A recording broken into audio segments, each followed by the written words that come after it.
Gusto ko lang pong magpaliwanag sa mga ilang bagay dahil sa humaba po yung interpellation noon dahil sa isang napakaliit na issue lang na pinalaki po ng mga pangyayari. Nung panahon na ako po ay nag-interpellate, nagkaroon po ng misconception about the West Philippine Sea at saka yung ating exclusive economic zone. Kumbaga po sa pagluluto natin, Mr. Chair, ang nangyari po, nagluluto po tayo ng simpleng ulam lang, naging chapsuy po.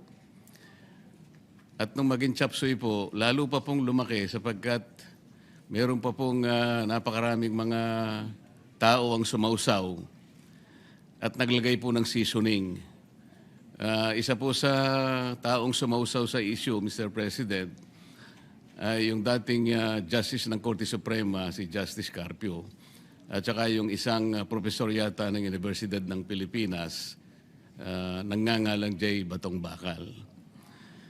Napakasimple po ng gusto ko lamang pong matukoy noon, Mr. President, na dahil nga po sa mga batas na ginawa natin, nung dinidefine natin ang West Philippine Sea, isinama po natin yung Kalayaan Island Group. Sinasabi ko lamang po na kaya tayo nagkaroon ng matinding hindi pagkakaunawaan. Marami po kasing sektor na nagsabi na ba't nyo pa pag-uusapan yung West Philippine Sea? Nanalo na tayo sa arbitral tribunal at na-define na nga ang ating exclusive economic zone. So ang nangyari po, akala nila yung exclusive economic zone, siya na rin yung West Philippine Sea, hindi po.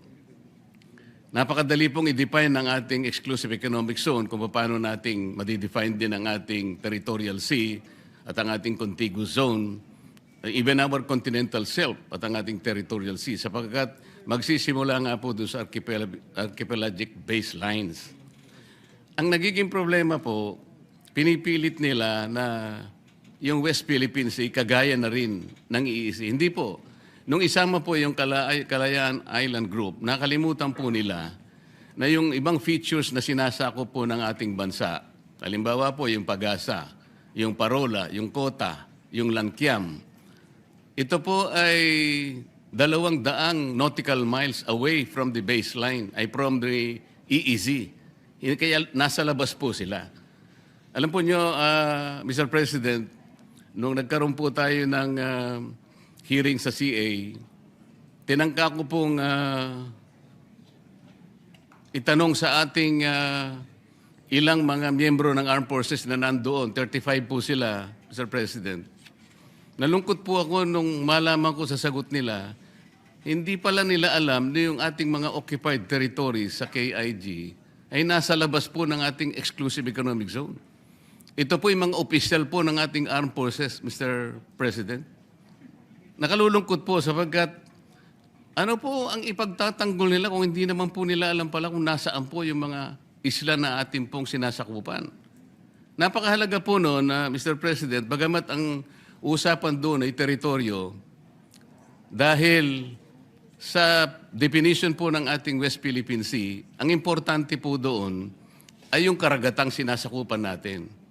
Kung isasama po natin ang West Philippine Sea, Mr. President, ang gusto ng Pilipinas kasi, ituring po yung mga features sa Spratlys na isang grupo lamang ng mga isla.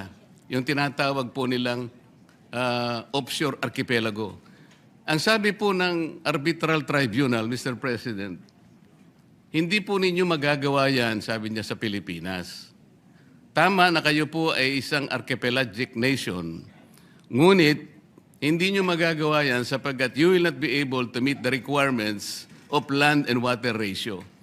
Kung di po ako nagkakali, Mr. President, ang ratio po is 1 to about 9.135, something like that. Ibig sabihin po, meron pong standard na pagitan po kasi ng baselines kung saan mo ikakapit yung baseline. Kasi magkakalayo po sila eh.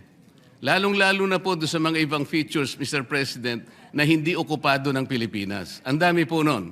Ang okupado lamang po ay 4. Napakarami po ng hindi natin occupied. Ngunit, mini-maintain po natin ang ating claim doon. Ano po ang pinaka-imposible doon, Mr. President? Hindi po natin pwede silang isali yung karagatan arising from this maritime features in the Calayan Island Group dahil lalabag po tayo sa dalawang aspeto. Number one, yung UNCLOS po, hindi tayo papayagan. Kasi po, yung Article 7 po ng UNCLOS, Mr. President, ito po yung tinatawag na straight baselines.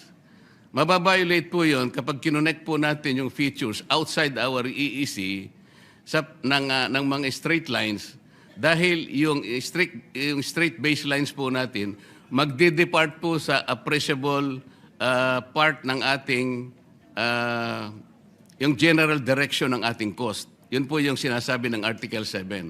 Dahil po kasi sa layo nila, more than 200 nautical miles from our EEC. Pagkatapos po, yung Article 47, Mr. President, ito po yung archipelagic baselines.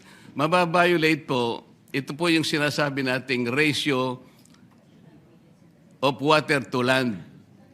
Dahil nga po, hindi pinapayagang dapat magkakalayo yung features at may encircle mo sila to treat them as one group of islands.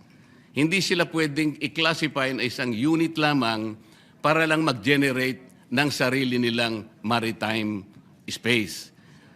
Ngayon, ito po yung nangyari. Dahil imposible po, dahil nga sa Article 89 naman po, ng UNCLOS din, Mr. President, hindi po natin pwedeng i-appropriate ang high seas. Nakalagay po talaga.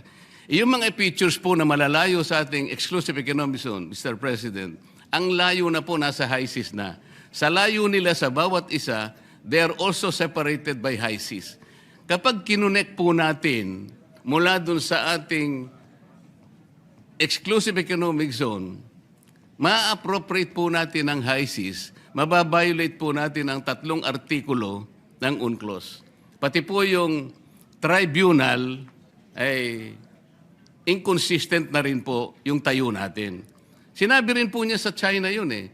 Maski na ikaw, China, sabi niya, you cannot regard this Pratt list as one group of islands or to regard it as one unit dahil hindi ka naman archipelagic country. China, sabi niya, ikaw ay isang continental state. So kapwa po tayo pinagbawalan. Ano po ang aking gustong palabasin dito, Mr. President? Hindi po natin pwedeng saklawin yung KIG.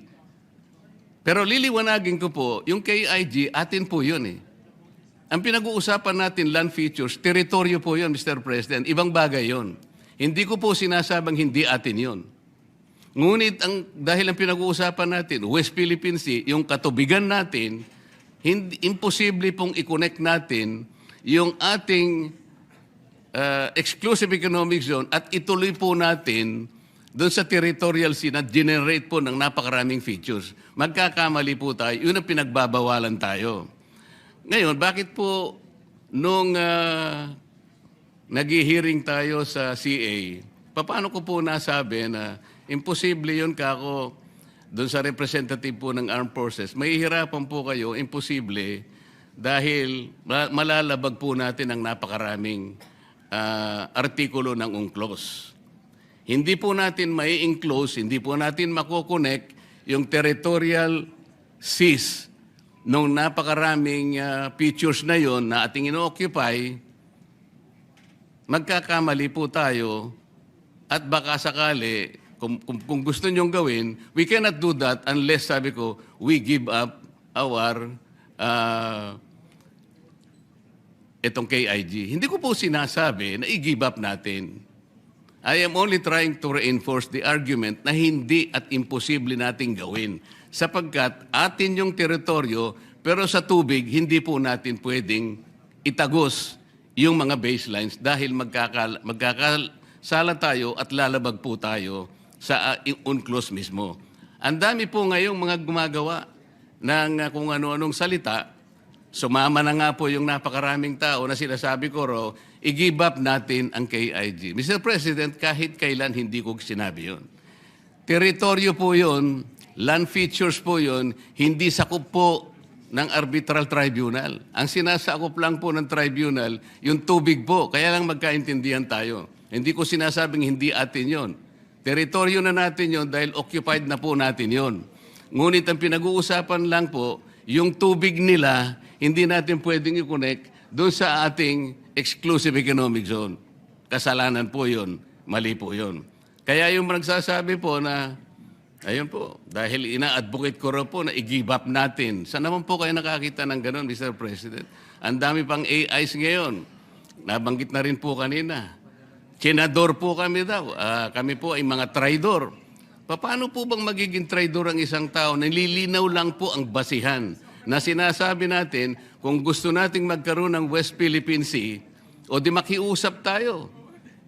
Siguro pag-usapan natin sa pamamagitan ng United Nations na pwede po ba namin gamitin yung ilang mapa na idodrawing namin at kung inaakala po ninyong mahaba po yung pagitan, nakakita po kami ng maliliit na isla na pwede namin pagpatungan at yung pong land-to-water ratio, maaari po namin magawa ng paraan.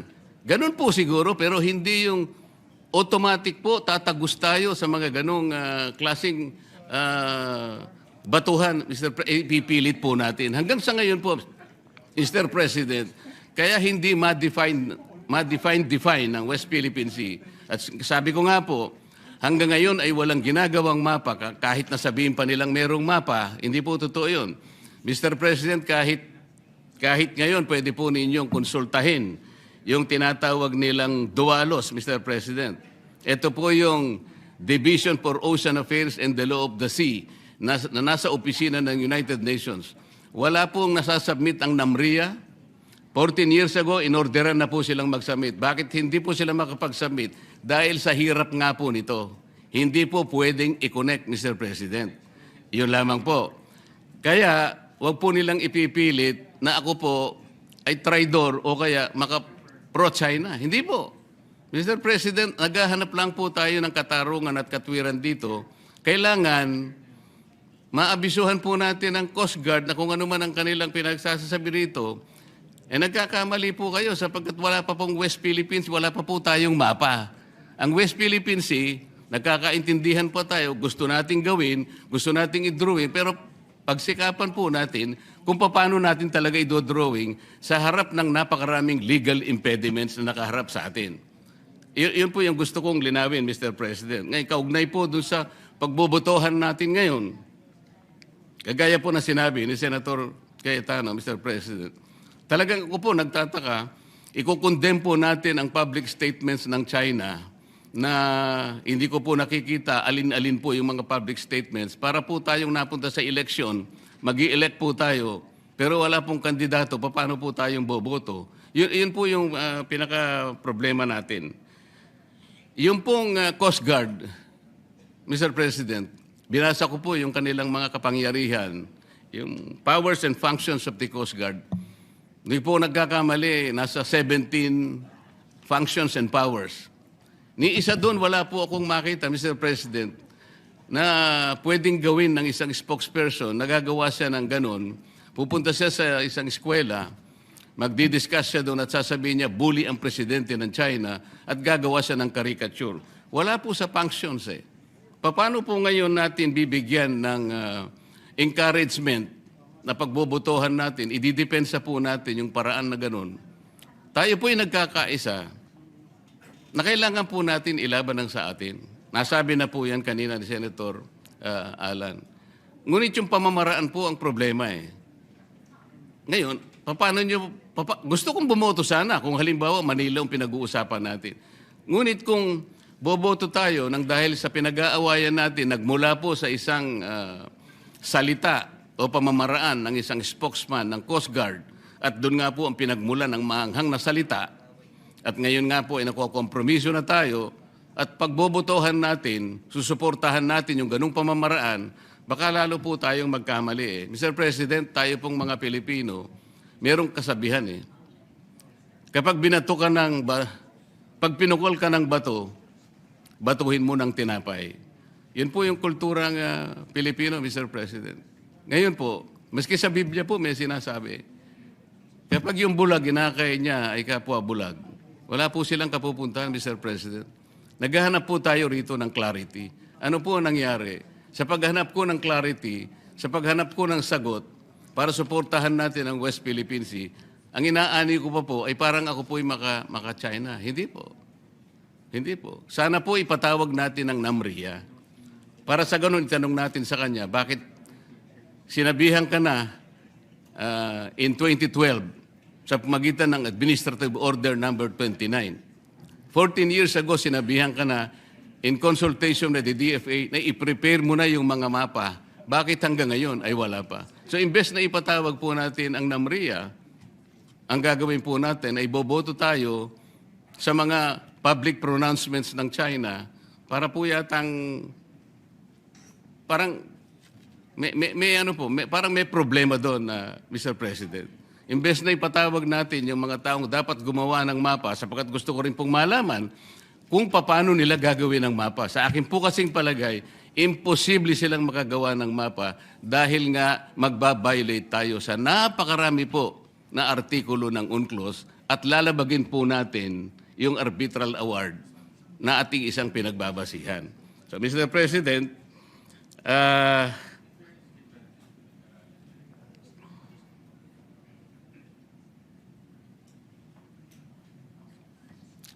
magtatapos ako sa isang pananalita na lang, Mr. President. Sa aking palagay po, ang isang pagkakamali ay hindi po may tutuwid ng isang pagkakamali. Hindi po natin magagawa yung gusto nating gawin para kausapin natin ang China sa maliing pamamaraan. At kung pamali po ang paraan, wala po tayong magagawang mabuti, Mr. President. Maraming salamat po.